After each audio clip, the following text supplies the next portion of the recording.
One Nation's former Senator Malcolm Roberts joins us now from Ipswich. Malcolm, you got into the Senate with 77 votes. You're going to need a few more than that to win Ipswich, aren't you? Oh, that was a clever one. Who am I talking to there, Rachel or Chris? No, it's Chris. Malcolm? Chris, we actually got a lot more than that, and you know that. All the preferences flowed.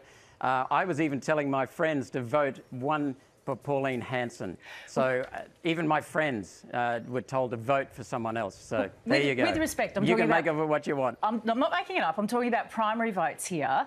And as you say, you got in on preferences. So Ipswich Labor holds by a 16% margin. You're going to need a few preferences to get you across the line. Have you had any discussions regarding preferences for the seat? No, we haven't. What we're telling people is, first of all, they control the preferences. They allocate where the preferences go. And secondly, as Steve Dixon said today, tell everyone our how to vote card is going to be bring your electricity bill, your power bill. That's what we need to see. Malcolm, we all know you're a passionate Queenslander. I'm interested to know how much of your life you spent living in Ipswich. I've worked in Ipswich and I live just across the river, mate. So are you planning to move there if you win the constituency or even for the course of the campaign? What happens with One Nation is what we do extremely well. And who am I talking to now? I can't see you. This is Hamish. Hamish, what we do extremely well, and it's the core to what we do, is we listen.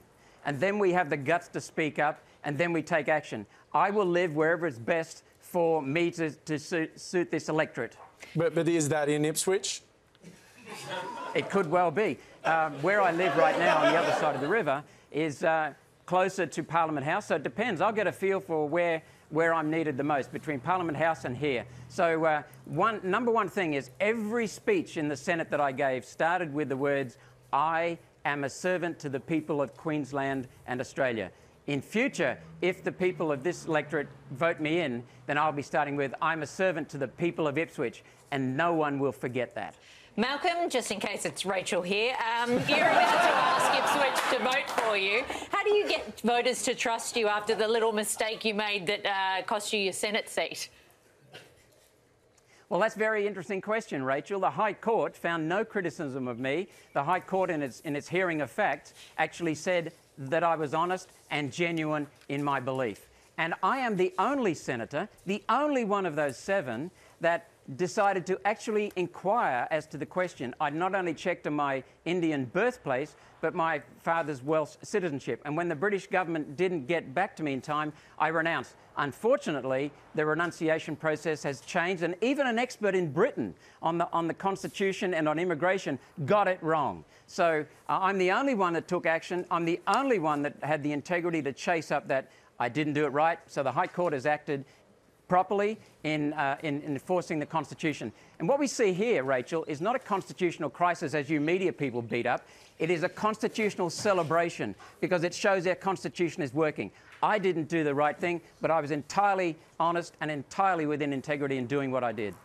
Mr Roberts, I don't know that... It's Chris again, sorry. I don't know that anyone's suggesting it's a constitutional crisis, but would you not think at least it's... Well, I've heard a lot of media beat-ups about it, Chris. I've heard a lot of media beat-ups about it. Well, you know, what happens is that we've got a media that's running around looking for clickbait. Clickbait. Not interested in the news anymore, just clickbait. Yes, but it's a big deal when we lose MPs because of things that they should have disclosed before they took on taking on a role in Parliament, and it's cost taxpayers millions and millions of dollars, let's face it, to have a court make a decision about whether or not they should be in Parliament. You know, it's not so much a constitutional crisis, but it's basically a parliamentarian stuffing up. At least you'd concede that, surely. That's correct, and I take responsibility for not doing it correctly. I thought I did the right thing. I clearly didn't. But remember, I'm the only one that bothered to check. I'm the only one that bothered to renounce. And by the way, within months of getting in the Senate, I was, in fact, completely renounced of any citizenship outside Australia. I'm the only one that did that. Now, I was late because I stuffed up the process. That is my responsibility. That is my fault, and I take full responsibility for that. All right. Thank you very much for your time tonight, Malcolm Roberts. You're welcome. Well, guys, after the